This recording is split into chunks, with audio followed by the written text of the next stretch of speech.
Assalomu alaykum hurmatli obunachilar, bizlarni kuzatib borayotganlar. Bugungi obzorimizda Yunusobod rayon Bobodehqon mahallasida joylashgan 2.6 sotik yer uchastkasiga ega bo'lgan uy-joy. Binoning umumiy kvadraturasi 300 kvadratda tashkil qiladi. Xonalarning soni 6 ta.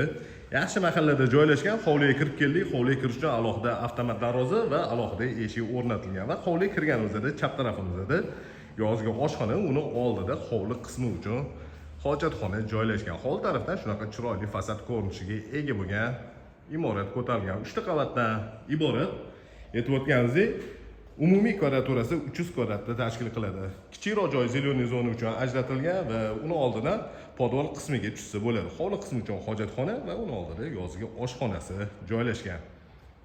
Darvozaxona bilan eshik orqali hovliga kiraverishda naves qilingan bitta katta mashina sig'adiganlik joy ajratilgan. Endi uy ichiga kiramiz, xonalar planirovkasi va remontlari bilan tanishib chiqamiz. Imorat ichiga kirganmiz, bu joyda kattagina hol qismi bor. Mana shunaqa ko'rinishda. Patologlarning balandligi 3 metr 30 sm toza qo'ygan, 3,5 metr ko'tarilgan va 20 sm gipsokarton tushgan. Chap tarafimizda oshxona joylashgan, kuxonning garnituri yasatilgan va texnikalar bilan jihozlangan. Katta oyna romlari oldi hovliga qaragan. Pol qismlariga kafil qilingan va to'pli pol tashalgan. Zifler brendiga tegishli bo'lgan texnikalar bilan jihozlangan. Chiroyli krashni kuxonli garnitur yasatilgan. Demak, bu joy kuxonli stoloy bo'ldi. Hol to'g'rida zal joylashgan va uni oldida mehmonlar uchun ajratilgan yotoqxona.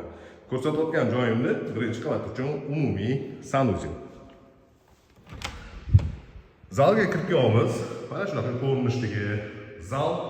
Zalning razmeri uzunasiga 6 metr va eniga 4,5 metrni tashkil qiladi. Qo'shni devorlar 1,5 metr tashab imorat ko'tarilgan, kichikroq orqa hovlisi ham bor. Bu joyda birinchi qavat uchun ko'plik polli kollektorlari joylashtirilgan. Har bitta qavat uchun alohida avtomatikalar yig'ilgan. Demak, birinchi qavatda joylashgan umumiy sanuzelning ko'rinishi bo'lyapti. Va bu joyda mehmonlar uchun ajratilgan yotoqxona. Bu yotoqxonaning razmeri uzunasiga 6 metr va eniga 4,5 metr. Demak, birinchi qavatda oshxona, hol, zal, mehmonlar uchun ajratilgan yotoqxona va bitta sanuzel bo'ldi. Endi imoratda ikkinchi qavatga ko'tarilamiz. Zinalar tagiga podsvetka qilingan va bu joyda mana birinchi qavat bilan ikkinchi qavatga ko'tarilayotgan joyda oynalar o'rnatilgan. Bu yana ham imoratda kengroq ko'rsatadi. Ikkinchi qavatga ko'tarildik. Chap tarafimizda ikkita xona, o'ng tarafimizda ikkita xona va to'g'rida ikkinchi qavat uchun umumiy sanuzel joylashtirilgan. Ikkinchi qavatga ko'tarilganda chap tarafdagi birinchi xonaga kiramiz. Zal uchun mo'ljallangan. Razmeri uzunasiga 6 metr va eniga 4,5 metr. Bu joydan balkon qismiga ham chiqsa bo'ladi. Kichikroq balkon qismi joylashgan.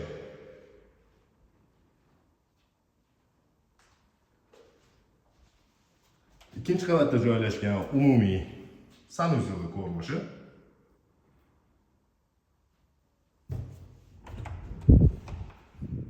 Bolalar uchun ajratilgan yotoqxona.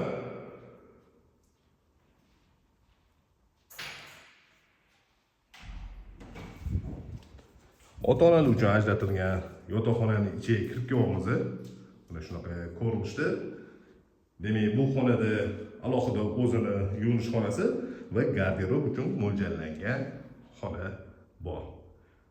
Kravat joylashadigan tarafda, aniqroq bosh tarafida mягкая обивка, ya'ni material bilan ishlov berilgan. Shu xonaga tegishli bo'lgan yuvinish xonasining ko'rinishi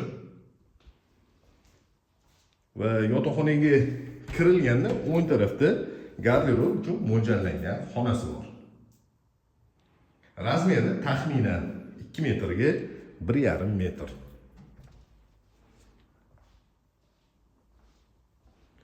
Ikkinchi qavatga ko'tarilganda o'ng tarafda yana bitta kattaroq xona joylashgan. Yotoqxona uchun mo'ljallangan va bu xonaning ichida alohida garderob uchun mo'ljallangan joylari ham bor. Demak, ikkinchi qavatda 4 ta xona va 2 ta sanuzel bo'ldi. 4 ta xonadan 3 tasi yotoqxona uchun mo'ljallangan va bittasi zal. Eslatib o'taman, birinchi qavatda hol, oshxona, zal, mehmonlar uchun ajratilgan yotoqxona va bitta sanuzel bo'ldi. Bu uyda o'zi umumiy 4 ta sanuzel bo'lyapti, 3 tasi imoratning ichida joylashgan va bittasi hovli qismida. Endi podol qismiga tushamiz. Podolda yaxlit bitta xona, kotelnik va холодный komnata uchun ajratilgan xonasi bor. Podolning ko'rinishi. Bu joyda televizorlarni o'rnatib, mehmon zonada maza qilib dam olib o'tirsa bo'ladi. Холодный komnata uchun ajratilgan xonani ko'rsatyapmiz. Imoratning podol qismida hamma joyiga ko'plab o'tkazilgan, faqatgina mana холодный komnataga o'tkazilmagan. Bemalol konservatsiyalarni saqlash mumkin. Kotelniga kirib ko'ramiz. Kotelnikning ko'rinishi do'kontorning kotel, oldida suv uchun bo'yli va hovliga chiqib ketish uchun alohida eshigi bor. Demak, bu ko'rsatgan uyimiz Yunusobod rayon Bobodehqon mahallasida joylashgan 2.6 sotuq yer uchastkasiga ega bo'lgan uy-joy. Binoning umumiy kvadraturasi 300 kvadrat, xonalarning soni 6 ta bo'ldi, sanuzel 4 ta.